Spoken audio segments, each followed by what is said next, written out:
இறைவா நீயே அனைத்தும். இறைவா நீ நன்றாக இருக்க வேண்டும். வணக்கம். இந்த உரையாடலுக்கு உங்களை அன்போட வரவேற்கிறோம். இன்னைக்கு நாம கொஞ்சம் ஆழமா பார்க்க போறது சித்தன் அருள் அப்படிங்கிற மூலத்துல இருந்து கிடைச்ச ஒரு முக்கியமான செய்தி. ஆமா. இத நமக்கு அன்போடு அருளியவர் பெரும் மதிப்பிற்குரிய அகத்திய மாமுனிவர் அவர்கள். ம். இது சும்மா சொன்னதில்ல. புரட்டாசி மாசம் 2வது சனிக்கிழமை அன்னைக்கு குருநாதர் அகத்திய பெருமான் உரைத்த வாக்கு இது. ஆமா, ரொம்ப குறிப்பிட்ட ஒரு தருணம் அது. கரெக்ட். இந்த உரையாடலோட நோக்கம் என்னன்னா, அகத்தியர் பெருமான் சொன்ன விஷயங்களுக்குள்ள கொஞ்சம் உள்ள போய் பார்க்கலான்னு தான். குறிப்பா புரட்டாதி மாசம் இருக்கே, ஆமா, அதுல அன்னை மகாலட்சுமியோட திருவிளையாடல்கள், அவங்களோட லீலைகள், அத பத்தியும், அப்புறம் இந்த கலியுகத்துல வாழ்ற நாம என்ன தர்மங்களை கடைபிடிக்கணும்னு அவர் சொல்றாரு. ஆமா, ரொம்ப முக்கியமான விஷயங்கள். அகத்திய மாமுனிவரோட வார்த்தைகள்ல இருக்கிற அந்த ஞானம், அதுவும் புரட்டாசி மாசத்தோட முக்கியத்துவம், அன்னதானத்தோட மகிமை, இதெல்லாம் நீங்க முழுசா உணரணுங்கிறது தான் எங்க எண்ணம். சரி, ஆரம்பிக்கலாமா? கண்டிப்பா. குருநாதர் அகத்தியர் ஆரம்பத்திலே சொல்றாரு பாருங்க, இந்த கலியுகத்துல நாம ஏன் இறைவனோட லீலைகளை பத்தி தெரிஞ்சுக்கணும்னு. லீலைகள்னா அது இறைவனோட தெய்வீக விளையாட்டுன்னு வச்சுக்கலாம். ஆனா அதுல ஒரு பாடம் இருக்கும். இந்த லீலைகளை பத்தி நம்ம தெரிஞ்சுக்கிறப்போ, அதை கேட்டு உணர்றப்போ நம்மளோட பாவங்கள் எல்லாம் போய் புண்ணியம் சேரும்னு சொல்றார். ஓ, பாவங்கள் போகுமா? ஆமா. ஆனா பாருங்க, கலியுகத்தோட நிலைமை எப்படின்னா, மனுஷங்க சின்ன சின்ன சந்தோஷத்திலேயே மயங்கிடுறாங்க. இந்த மாதிரி பெரிய விஷயங்களை கவனிக்கிறது இல்ல. சரிதான். அதனால தெரிஞ்சோ தெரியாமலோ நிறைய பாவ மூட்டைகளை சேர்த்துக்கிறாங்கன்னு அகத்தியர் சொல்றார். அதுக்குத்தான் இராமாயணம், மகாபாரதம், திருமுறைகள் மாதிரி ஞான நூல்கள் இருக்கு. அது எப்படி உதவும்? அதுல உயர்ந்த தத்துவங்கள் இருக்கு. அத படிச்சு அதோட அர்த்தத்தை உணரும் போது அந்த பாவ மூட்டைகள் அது தானா கழண்டு விழுந்துடும் சொல்றார். ஓஹோ, ரொம்ப அருமையான விளக்கம். அப்புறம் இறைவனை தெரிஞ்சுக்கிறதோட அவசியத்தை பத்தி அவர் சொல்றாரே, ஒரு தொழில் உதாரணத்தோட. ஆமா ஆமா, அது ரொம்ப நல்ல உதாரணம். ஒரு தொழிலை சரியா கத்துக்கிட்டாதானே அதுல ஜீக்க முடியும். ஆமா, அதே மாதிரி இறைவன் யாரு, அவரோட தன்மை என்னன்னு நாம முதல்ல தெரிஞ்சுக்கணும். அதான் ஞானம். இத பத்தி சரியா தெரியாம பேசுறது அதுவும் பாவம். அப்படி பேசுறத காது கொடுத்து கேக்குறதும் பாவம்னு ரொம்ப அழுத்தமா சொல்றார். அப்போ எதுவுமே தெரியாம பேசக்கூடாதுங்கிறாரு. கரெக்ட். அது மட்டும் இல்ல, வாழ்க்கையே ஒரு போராட்டம் சொல்றார். ஆமா, அது உண்மைதான். இந்த போராட்டத்தை எதிர்த்து நின்னு ஜெயிக்கிறவங்க தான் நிம்மதியா இருப்பாங்க. தொந்தரவு இல்லாத வாழ்க்கை கிடைக்கும். ஆனா போராட்டத்தை கண்டு பயந்தா மனசு குழம்பிடும். கடைசியில என்ன ஆகும்னா, கடவுள் இருக்காரா இல்லையானே சந்தேகம் வந்துடும் சொல்றார். அப்போ பயப்படவே கூடாதா? பயம் குழப்பத்தை தரும். இங்கதான் ஒரு முக்கியமான விஷயம் வருது. ஞானம், அதாவது உண்மையான அறிவு, அது அதிகமாக அதிகமாக புண்ணியம் பெருகும், பாவம் குறையும். ஓ, ஆனா கலியுகத்துல என்ன நடக்குது? ஞானம் குறைஞ்சிடுது, அதனால பாவம் அதிகமாகுது. புரியுது. அப்போ புண்ணியத்தை பத்தி என்ன சொல்றார்? ரொம்ப சரியா கேட்டீங்க. அகத்தியர் இன்னும் ஒருபடி மேல போய் சொல்றார். நாம சேர்த்து வச்ச புண்ணியத்தை அனுபவிக்காம ஆன்மா முழுமை அடையாதான். அனுபவிக்கணுமா? ஆமா, புண்ணியத்தை அனுபவிச்சாதான் அடுத்த நிலைக்கு போக முடியும். ஆனா கலியுகத்துல பாவம் ரொம்ப ஜாஸ்தியா இருக்கிறதால முதல்ல அந்த பாவத்தை தடுக்கணும். சரி. அப்பதான் புண்ணியங்கிற பாதை கண்ணுக்கு தெரியும். அந்த பாதையில போய் இன்னும் நிறைய புண்ணியம் செஞ்சு அந்த புண்ணிய கணக்கால பாவத்தை முழுசா அழிக்க முடியும்னு வழிகாட்டுகிறார். ஆனா நாம என்ன பண்றோம்? புண்ணியத்தை அனுபவிக்காமையே விட்டுறோம். அதனால ஆன்மா இறைவன் கிட்ட முழுசா போக முடியாம திரும்ப திரும்ப துன்பங்கள் வருது. சரி, கலியுகத்துல புண்ணியம் சேர்க்கிறது இவ்வளவு முக்கியம்னா இதுக்கு ஏதாவது உதாரணம் சொல்றாரா அகத்தியர் பெருமான்? ஒரு கதை மாதிரி. நிச்சயமா சொல்றார். இந்த சூழலை விளக்கத்தான் அன்புடன் அகத்திய மாமுனிவர் அன்னை மகாலட்சுமியோட ஒரு ரொம்ப அழகான திருவிளையாடல ஒரு கதையா சொல்றார். கேட்கலாமே. திருமலை திருப்பதி பக்கத்துல ஒரு பக்தன் இருந்தான். அவனுக்கு மனைவி, அப்புறம் கொஞ்சம் ஆடு மாடு பன்றிங்கன்னு ஜீவராசிகள், இவ்வளவுதான் அவன் சொத்து. ஆனா அவனோட சிறப்பு என்னன்னா, அந்த ஜீவராசிகளை வெறும் மிருகமா பார்க்கல, தன் குழந்தைங்க மாதிரி பாத்துக்கிட்டான். ரொம்ப அன்பு செலுத்தினான். இதுதான் ஜீவகாருண்யம்னு அகத்தியர் சொல்றார். அப்படியா? ரொம்ப நல்ல மனசு. அவனோட பக்தி எப்படி? ரொம்ப ரொம்ப தூய்மையானது. தினமும் காலையிலயும் சாயங்காலமும் கடவுள்கிட்ட தனக்குன்னு எதுவுமே கேட்க மாட்டானா. அப்போ என்ன வேண்டுவான்? நாராயணா, இந்த வாயில்லாத ஜீவனுங்களை நீதான் காப்பாத்தணும், இதெல்லாம் உன்னோட குழந்தைங்க தானேன்னு மட்டும்தான் வேண்டுவானா. புயல் மழை வந்தா கூட ஐயோ இந்த ஜீவனங்கள் என்ன பண்ணுதோன்னு கவலைப்படுவானா. பாருங்க, எந்த எதிர்பார்ப்பும் இல்லாம ஒரு தூய அன்பு. இத நாராயணன் கவனிச்சுட்டே இருந்தார். ஓ, அப்ப நாராயணன் என்ன செஞ்சார்? அவனை சோதிக்கணும், அதே சமயம் அவனுக்கு அருளும் செய்யணும்னு முடிவு பண்ணார். ஒரு சாதாரண மாடு மேய்க்கிறவர் மாதிரி வேஷம் போட்டுக்கிட்டு அந்த பக்தனோட வீட்டுக்கு போனார். சரி. ரொம்ப தாகமா இருக்குப்பா, கொஞ்சம் குடிக்க தண்ணி கிடைக்குமான்னு கேட்டார். அந்த பக்தனும் அவன் மனைவியும், ஐயா, நீங்க யாருன்னே தெரியலையே, இது வரைக்கும் யாரும் அந்த காட்டு பக்கம் வந்ததில்ல, வாங்கய்யா, இது உங்க வீடு மாதிரி, உள்ள போய் நீங்களே தண்ணி குடிங்கன்னு ரொம்ப அன்பா சொன்னாங்க. அவங்களோட விருந்தோம்பல் பாருங்க. ரொம்ப நல்லவங்க. ஆனா இது சோதனை இல்லையா? நாராயணன் என்ன கேட்டார்? கரெக்ட். நாராயணன் தண்ணிய குடிச்சிட்டு அவங்க கிட்ட கேட்டார், நீங்க 2 பேரும் இந்த ஜீவன்களை இவ்ளோ பாசமா பாத்துக்கிறீங்க, ரொம்ப சந்தோஷம். ஆனா உங்களுக்கும் வயசாயிடும் இல்லையா? ஆமா. அப்புறம் நீங்க இல்லாம போயிட்டா இவங்களை யாரு பாத்துப்பா? ரொம்ப நடைமுறையா ஒரு கேள்விய கேட்டார். அது சரிதான். அதனால நீங்க ஒரு குழந்தை பெத்துக்கிட்டா நல்லது. அந்த குழந்தை உங்களையும் பாத்துக்கும், இந்த ஜீவ ராசிகளையும் பாத்துக்கும்னு ஒரு ஆலோசனை சொன்னார். இது அந்த தம்பதி மனசுல ஒரு தாக்கத்தை ஏற்படுத்திருக்குமே. ஆமா, ஒரு யோசனை வந்தது. ஆனா அந்த கணவன் எல்லாம் நாராயணன் பாத்துப்பாருன்னு ரொம்ப உறுதியான நம்பிக்கையில இருந்தான். அப்புறம் என்னாச்சு? அன்னைக்கு சாயங்காலம் நாராயணன் மறுபடியும் வந்தார். பசிக்குதுப்பா, ஏதாவது சாப்பிட கொடுங்க, ராத்திரி இங்கே தங்கிக்கலாமான்னு கேட்டார். ஓ, அந்த பக்தனும் மனசார சரின்னு சொல்லி சாப்பாடு போட்டு தங்கவும் இடம் கொடுத்தான். மறுநாள் காலையில அந்த பக்தன் நாராயணன் கிட்ட கேட்டான், தம்பி, நீ நல்ல தெம்பா இருக்க, எங்களுக்கும் வயசாயிடுச்சு, எங்க ஆடு மாடுகளையும் சேர்த்து நீயே பாத்துக்கிறியான்னு. நாராயணன் என்ன சொன்னார்? நாராயணன் உடனே, ஐயோ, ஏன் மாடுகளை மேய்க்கவே எனக்கு நேரம் பார்த்தல, உங்களதையும் சேர்த்து பார்க்க முடியாது, நான் சொன்ன மாதிரி நீங்க குழந்தை பெத்துக்க பாருங்கன்னு மறுபடியும் அதே பல்லவிய பாடிட்டு போயிட்டார்.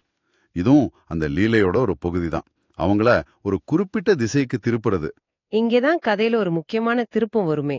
ஆமா, இங்கதான் விஷயம் ரொம்ப சுவாரஸ்யமா மாறுது பாருங்க. இந்த லீலை எல்லாத்தையும் மேல இருந்து கவனிச்சிட்டு இருந்தாங்க அன்னை மகாலட்சுமி தேவியார். ஓ, நீ மட்டும்தான் லீலை பண்ணுவியா, நானும் வரேன் பாருன்னு நினைச்சுக்கிட்டு நாராயணனுக்கே தெரியாம அவரோட யோசிக்கிற திறனையே லேசா மயக்கி ஒரு பச்சை குழந்தைய அங்கேயே தோன்றிவிட்டாள். என்னது, நாராயணனுக்கே தெரியாமலா? ஆமா, நாராயணுக்கே ஒரே ஆச்சரியம். அடடா, இந்த குழந்தை எங்கிருந்து திடீர்னு வந்துச்சுன்னு அவரே திகைச்சு போனார். இதுதான் லீலைக்குள்ள லீலை. சூப்பர். அப்போ அந்த பக்தனும் மனைவியும் வீட்டுக்குள்ள திடீர்னு குழந்தையின் அழுகுரல் கேக்குது. 2 பேரும் பதறி போய் ஓடி வந்தாங்க. யார் குழந்தை இது, யாராவது விட்டுட்டு போயிட்டாங்களான்னு சுத்தி முத்தி தேடினாங்க. ஆள் கிடைச்சாங்களா? நாள் முழுக்க தேடியும் யாரும் அந்த குழந்தைக்கு உரிமை கொண்டாட வரல. கடைசியில அவங்க என்ன நினைச்சாங்கன்னா, நேத்து வந்தவர் குழந்தை பெத்துக்க சொன்னார், இன்னைக்கு இந்த குழந்தை இங்க இருக்கு, இது அந்த நாராயணனே நமக்கு கொடுத்த பரிசுன்னு முடிவு பண்ணிட்டாங்க. ரொம்ப சந்தோஷமா அந்த குழந்தைய வளர்க்க ஆரம்பிச்சாங்க. அந்த குழந்தை வந்தது அவங்களுக்கு நல்லதா இருந்ததா? ஓ, நிச்சயமா. அந்த குழந்தை யாரு? சாட்சாத் மகாலட்சுமி இல்லையா? அவ வளர வளர அவங்க கிட்ட இருந்த ஆடு மாடு பன்னின்னு எல்லா ஜீவராசிகளும் பல மடங்கு பெருகிடுச்சு. செல்வம் நல்லா செழிக்க ஆரம்பிச்சுது. லக்ஷ்மி கடாட்சம்னா அதுதான். கொஞ்ச நாள் போனதும் அந்த குழந்தை தன் வளர்ப்பு தந்தை கிட்ட சொன்னா, அப்பா, நாம் இந்த காட்டிலேயே இருக்க வேண்டாம், பக்கத்துல இருக்கிற ஊருக்கு போகலாம், அங்க இருக்கிற ஜீவராசிகளையும் நாம பாத்துக்கலான்னு. சரி. அவங்களும் குழந்தையோட பேச்ச கேட்டு பக்கத்துல இருந்த ஒரு பெரிய ஊருக்கு குடி போனாங்க. ஊருக்கு போனது எல்லாம் சரியா போச்சா? அங்கேயும் அந்த பக்தர் மாடு மேய்க்க போனாரா? ஆமா, அங்க போய் ஊர் மக்கள் கிட்ட உங்க மாடுகள் எல்லாத்தையும் நானே மேய்ச்சு நல்லபடியா பாத்துக்கிறேன்னு சொன்னான். ஆனா ஊர் மக்களுக்கு புதுசா வந்த இவன் மேல ஒரு சந்தேகம். என்ன சந்தேகம்? இதுதான் கலியுகத்தோட குணம்னு அகத்தியர் சொல்றாரு. பொறாம, சந்தேகம், அது இங்க வேலை செய்யுது. இவன் யாருன்னே தெரியல, ஒருத்தன் எப்படி இத்தனை மாடுகளையும் மேய்ப்பான், எதையாவது திருடிட்டு போயிட போறான்னு தங்களுக்குள்ள பேசிக்கிட்டாங்க. ஐயோ பாவம். அப்புறம் அந்த பொறாம அது முத்தி போய் ஒரு பயங்கரமான காரியத்தை செஞ்சிட்டாங்க. ஒரு ராத்திரி அந்த பக்தனும் அவன் மனைவியும் குடிசையில தூங்கிட்டு இருந்தப்போ தீ வச்சிட்டாங்க. என்னது, தீ வச்சிட்டாங்களா? ஆமா, இது கேட்க ரொம்ப கஷ்டமா தான் இருக்கும். ஆனா இதுவும் அந்த இறைலீலையோட ஒரு அங்கம்னு அகத்தியர் சொல்றார். அந்த தம்பதி அதுல இறந்து போனாங்க. ஆனா குழந்தை ரூபத்துல இருந்த லக்ஷ்மி மட்டும் எப்படியோ தப்பிச்சிட்டா. ஒரு நிமிஷம், இங்க ஒரு சந்தேகம் வருது. இவ்வளவு நல்லது செஞ்சவங்க, ஜீவராசிகள் மேல அன்பு வச்சவங்க, அவங்களுக்கு இப்படியா நடக்கணும்? இதை எப்படி லீலைன்னு ஏத்துக்கிறது? ரொம்ப நியாயமான கேள்வி. அகத்தியர் இதுக்கு என்ன பதில் சொல்றாருன்னா, இந்த பூமிக்கு நாம வந்தா ஒரு நாள் இந்த உடம்ப விட்டு போகத்தான் வேணும். இந்த உடம்பு மண்ணுக்கு தான் சொந்தம். சரி. ஆனா உயிர் அது இறைவனுக்கு சொந்தம். அதனால நாம எதையும் எதிர்பார்க்காம நம்ம உயிர் மாதிரி மத்த உயிர்களையும் நேசிச்சு அன்பு செலுத்தினா போதும், இறைவன் நமக்கு தேவையான எல்லாத்தையும் கொடுப்பான்னு சொல்றாரு. அந்த தம்பதியோட ஆன்மா நேரா நாராயணன் திருவடியை அடைஞ்சிருக்கும். அதுவும் ஒரு வகையான விடுதலை தான். இந்த லீலை மூலமா பந்த பாசங்களுக்கு அப்பாற்பட்ட ஒரு உண்மையை அவர் உணர்த்துறாரு. புரியுது. தன்னை வளர்த்தவங்க இறந்துட்டத கண்டு அந்த குழந்தை என்ன செஞ்சது? அந்த ஜீவராசிகள்லாம் அந்த ஜீவராசிகள்லாம் அவங்க எஜமானர்கள் இறந்துட்டதை கண்டு ரொம்ப கதறி அழுதுதான். பாவம். அதோட துக்கத்தை போக்குறதுக்காக குழந்தை ரூபத்தில் இருந்த லக்ஷ்மி தேவி ஒரு அற்புதம் செஞ்சாங்க. அந்த ஜீவராசிகளுக்கு மட்டும் தெரியற மாதிரி அந்த தம்பதியோட உருவத்தை அப்படியே பொம்மைகள் மாதிரி செஞ்சு அங்க வச்சாங்க. ஓ, அத பார்த்ததும் அந்த வாயில்லா ஜீவன்கள் நம்ம எஜமானர்கள் இன்னும் நம்ம கூட தான் இருக்காங்கன்னு நினைச்சு சந்தோஷப்பட்டதாம். பாருங்க, அதுலயும் ஒரு கருணை. அப்போ ஊர் மக்கள் அவங்க அந்த குழந்தைய சும்மா விட்டாங்களா? விடலையே. குழந்தை மட்டும் தப்பிச்சத பார்த்ததும் அவங்களுக்கு இன்னும் கோபம் அதிகமாயிடுச்சு. இவளையும் தீத்து கட்டினோன்னு திட்டம் போட்டாங்க. ஐயோ. ஆனா அவங்க குழந்தைய நெருங்க முயற்சி பண்ணும் போதெல்லாம் அந்த ஆடு மாடுகள் எல்லாம் அந்த குழந்தைய சுத்தி ஒரு கவசம் மாதிரி நின்னு பாதுகாத்ததாம். அவங்களால கிட்ட கூட போக முடியல. அதனால அவளை ஊரை விட்டே விரட்டி அடிக்க முடிவு செஞ்சாங்க. கடைசியில என்னதான் ஆச்சு? ஊர் பஞ்சாயத்தை கூட்டி ஒரு ரொம்ப கொடுமையான உத்தரவு போட்டாங்க. இந்த அனாதை குழந்தைக்கு யாரும் ஒரு வாய் சோறு கூட போடக்கூடாது. மீறி போட்டா அவங்களுக்கும் கஷ்டகாலம் வந்துரும்னு ஊர் முழுக்க தண்டோரா போட்டு அறிவிச்சாங்க. என்ன கொடுமை இது? மிக முக்கியமா கவனிக்க வேண்டியது என்னன்னா, இது நடந்த மாதம் புரட்டாசி மாசம். பெருமாளுக்கும் தாயாருக்கும் ரொம்ப உகந்த மாசம் அது. ஓ, புரட்டாசி மாசத்துலயா இப்படி பண்ணாங்க? அதுக்கு அப்படி என்ன சிறப்பு? ஏன் அதை இங்க முக்கியமா சொல்றாங்க? புரட்டாசி மாசங்கிறது பெருமாள் வழிபாட்டுக்கும் லக்ஷ்மி வழிபாட்டுக்கும் ரொம்ப ரொம்ப விசேஷமான மாசம் இல்லையா? ஆமா. நிறைய பேர் விரதம் இருப்பாங்க, கோயில்களுக்கு போவாங்க. அப்படிப்பட்ட ஒரு புனிதமான மாசத்துல, அதுவும் நாராயணனை வழிபடுற பக்தர்கள்னு சொல்லிக்கிறவங்க இருக்கிற ஊர்ல குழந்தை ரூபத்துல வந்த லக்ஷ்மி தேவிக்கே சோறு கடக்கலைங்கிறது தான் இங்க நாம கவனிக்க வேண்டிய விஷயம். கலியுகத்துல பக்தி எப்படி சில சமயம் வெறும் வெளிவேஷமா மாறிகளாங்கிறதுக்கு இது ஒரு உதாரணம்னு அகத்தியர் சொல்றார். அப்ப அந்த குழந்தை என்ன செஞ்சது? பசியோட அலைஞ்சுதான்? ஆமா, குழந்தை வடிவில் இருந்த லக்ஷ்மி தேவி அந்த புரட்டாசி மாசம் முழுக்க ஒவ்வொரு வீடா போய் சோறு கேட்டான். வீடுகள்ல பெருமாள் படம்லாம் கூட மாட்டியிருந்துதான். ஆனா ஒருத்தர் கூட பாவம் குழந்தை பசியா இருக்குன்னு மனசு இறங்கி ஒரு வாய் சோறு போடல. அட கடவுளே. இது வந்துட்டு நமக்கெல்லாம் ஒரு பெரிய பாடம் இல்லையா? நீங்க யோசிச்சு பாருங்க. கடவுளை வழங்குறோம்னு சொல்றோம், ஆனா கண்ணு முன்னாடி பசியோட நிக்கிற ஒரு உயிருக்கு உதவலன்னா அந்த வணக்கத்துல என்ன அர்த்தம் இருக்கு? ரொம்ப வேதனையா இருக்கு கேட்கவே. கடைசியில யாருமே உதவலையா அந்த குழந்தைக்கு? அந்த ஊர்ல யாரும் உதவல.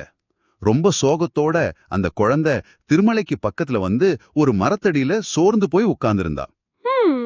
அப்போ திருப்பதி பெருமாளுக்கு தினமும் நைவேத்தியம் செஞ்சுட்டு மலையில இருந்து இறங்கி வந்து அதுக்கப்புறமா தான் சாப்பாட்டை சாப்பிடுற வழக்கமுடைய ஒரு பக்தன் அந்த வழியா வந்தான். ஓ, ஒரு நல்ல பக்தர்.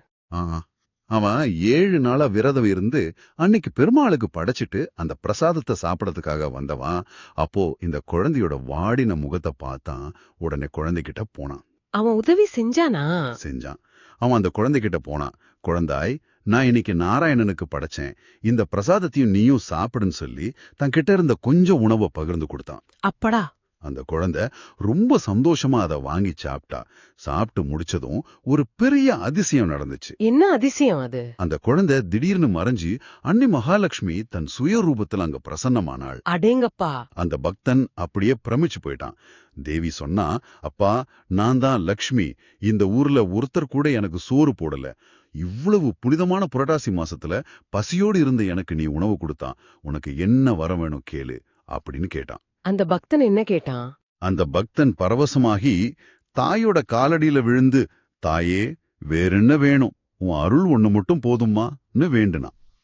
அப்போ லக்ஷ்மி தேவி என்ன வரம் கொடுத்தாங்க? தேவி ரொம்ப மனமிறங்கி அவனை ஆசிர்வதிச்சாங்க. நீ இந்த புரட்டாதி மாதத்தில் பசித்திருந்த எனக்கு உணவளித்தாய். அதனால் நீ எப்பிறவி எடுத்தாலும் எல்லா ஐஸ்வர்யங்களோடும் எந்த குறையும் இல்லாமல் வாழ்வாய். அது மட்டுமல்ல, இந்த திருமலையே காக்கும் பெரும்பாக்கியத்தையும் நீ பெறுகிறாய் அப்படின்னு வரம் கொடுத்தாங்க. ஓ, எவ்வளவு பெரிய பாக்கியம். ஆமா. இத சொல்லிட்டு அன்புடன் அகத்திய மாமுனிவர் ரொம்ப உறுதியா ஒரு விஷயத்த சொல்றார். இத நீங்க நல்லா கேட்டுக்கணும். சொல்லுங்க. இந்த புரட்டாதி மாதத்துல யார் மனசார எந்த பலனையும் எதிர்பார்க்காம பசியோட இருக்கிறவங்களுக்கு அன்னதானம் செய்யறாங்களோ அவங்களுக்கு அன்னை மகாலட்சுமியோட பரிபூர்ண அருள் நிச்சயம் கிடைக்கும். இது சும்மா இல்ல, லக்ஷ்மி தேவியே ஆணையாக சொல்லியிருக்கிறாள் என்கிறார் அகத்தியர். இது ரொம்ப ரொம்ப சக்தி வாய்ந்த வாக்கு. அப்போ புரட்டாசி மாசத்துல அன்னதானம் பண்றது அவ்வளவு முக்கியமா? பெரிய அளவுல செய்ய வசதி இல்லாதவங்க என்ன பண்றது? அதுக்கும் அகத்தியர் வழி சொல்றார். ரொம்ப பிரம்மாண்டமா பெரிய அளவுல செய்யணும்னு அவசியமே இல்லையாம். அப்படியா? ஆமா, பக்கத்துல இருக்கிற கோயில்களுக்கு போய் நம்மால முடிஞ்சத, அது ஒரு சக்கரை பொங்கலா இருக்கலாம், புளியோதரையா இருக்கலாம், இல்லனா ஒரு தயிர் சாதமா கூட இருக்கலாம், அங்க வர்ற பக்தர்களுக்கு பகிர்ந்தளிச்சாலே போதும். மனசுதான் முக்கியம். மனசுதான் முக்கியம். அப்படி நீங்க அன்னதானம் செஞ்சா லக்ஷ்மி தேவியோட அருள் கிடைச்சு துன்பங்கள் எல்லாம் நீங்கி எல்லா செல்வங்களும் வந்து சேரும்னு அகத்தியர் ரொம்ப உறுதியா சொல்றார். அருமை. இந்த கதையும் இந்த விஷயங்களையும் கேட்கறதுக்கு கூட புண்ணியம் வேணும்னு சொல்றாங்களே, அது உண்மையா? ஆமாம், அகத்தியர் அதையும் கடைசியில வலியுறுத்துறார். இந்த மாதிரி இறைவனோட லீலைகளை, அவரோட திருவிளையாடல்களை காதால் கேட்கிறதே ஒரு பெரிய புண்ணியமாம். ஓ, கேட்டாலே புண்ணியமா? கேட்ட மாத்திரத்திலேயே பாவங்கள் குறைஞ்சு புண்ணியம் பெருகி செல்வங்கள் சேரும் என்கிறார். அதனால இதை கேட்கறதோட நிறுத்திக்காம நீங்க கேட்ட இந்த விஷயங்களை மத்தவங்களுக்கும் எடுத்து சொல்வது மிக மிக அவசியம்னு முடிக்கிறார். இது ஒரு ஞானதானம் மாதிரி. ரொம்ப ஆழமான கருத்துக்கள். ஆக, அன்புடன் அகத்திய மாமுனிவர் சொன்ன இந்த வாக்கிலிருந்து நீங்க எடுத்துக்க வேண்டிய முக்கியமான பாடங்கள் என்னன்னு ஒரு தடவை தொகுத்து பார்க்கலாமா? கண்டிப்பா. முதல்ல, இறைலீலைகளின் சக்தி. இறைவனோட திருவிளையாடல்களை பத்தி கேட்பதும் படிப்பதும் நம்ம பாவங்களை போக்கி புண்ணியத்தையே அதிகரிக்கும். இது மனசு தூய்மைப்படுத்த ஒரு சுலபமான வழி. ரெண்டாவது, தூய உள்ளம். போட்டி, பொறாம, கர்வம் இதெல்லாம் இல்லாம மனசை தூய்மையா வச்சுக்கணும். நடக்கிற நல்லது கெட்டது எல்லாத்தையும் இறைவன் செயல்னு ஏத்துக்கிற பக்குவம் உங்களுக்கு வரணும். மூணாவது, ஜீவகாருண்யம். நம்ம உயிர் மாதிரி மத்த உயிர்களையும் நேசிக்கணும். குறிப்பா வாயில்லாத ஜீவராசிகளை துன்புறுத்தாம அதுகிட்ட அன்பு காட்டணும். அது இறைவனுக்கே செய்யற தொண்டு மாதிரி. நாலாவது, அன்னதானத்தின் மேன்மை. குறிப்பா புரட்டாதி மாதத்துல செய்யற அன்னதானம் அன்னை மகாலட்சுமியோட முழு அருளையும் பெற்றுத்தரும். உங்களால முடிஞ்சதை செஞ்சாலே பெரிய பலன் உண்டு. அஞ்சாவது, தர்மமும் ஞானமும். தர்ம வழியில நின்னு இறைவனை பற்றிய உண்மையான ஞானத்தை பெருக்கிக்கிட்டா வாழ்க்கையில வர்ற போராட்டங்களை சுலபமா ஜெயிச்சு கடைசியில இறைவனை அடையலாம். கடைசியா ஆறாவது, கேட்பதன் புண்ணியம். இந்த லீலையை கேட்கறதே புண்ணியம். கேட்டாலே பாவங்கள் குறைஞ்சு புண்ணியம் கூடி செல்வம் சேரும்னு அகத்தியர் சொல்றார். அதனால இது நீங்க கேட்ட மாதிரி மத்தவங்களுக்கும் சொல்றது ரொம்ப ரொம்ப முக்கியம். இதெல்லாம் கேட்கும்போது அகத்திய மாமுனிவர் கடைசியா சொன்ன ஒரு வரி மனசுல ஓடுது. அனைத்து திறமைகளும் உன்னிடத்தில் உள்ளது, உன்னை நீ செதுக்கு, அப்பொழுது நீ உன்னை வெல்கின்ற பொழுது அனைத்திலும் வெல்வாய் அப்படின்னு சொல்றாரு. ஆமா, அன்பு, கருணை, ஞானம், தானம் செய்யற குணம் இதெல்லாம் நம்ம கிட்ட இருக்கிற திறமைகள் இல்லையா? அதே சமயம் பொறாமை, கோபம், கர்வம் மாதிரி வேண்டாத குணங்களும் இருக்கு. அப்போ நீங்க உங்களை எப்படி செதுக்க போறீங்க, உங்களை நீங்களே ஜெயிக்கிறதுக்கு என்ன செய்ய போறீங்கன்னு ஒரு நிமிஷம் யோசிச்சு பாருங்களேன். இதுதான் இன்னைக்கு உங்களுக்கான சிந்தனை. ஓம். அன்னை ஸ்ரீ லோபாமுத்ராவுடனுரை தண்டை அகத்திய மாமுனிவர் திருவடிகளில் சமர்ப்பணம். சர்வம் சிவார்ப்பணம்.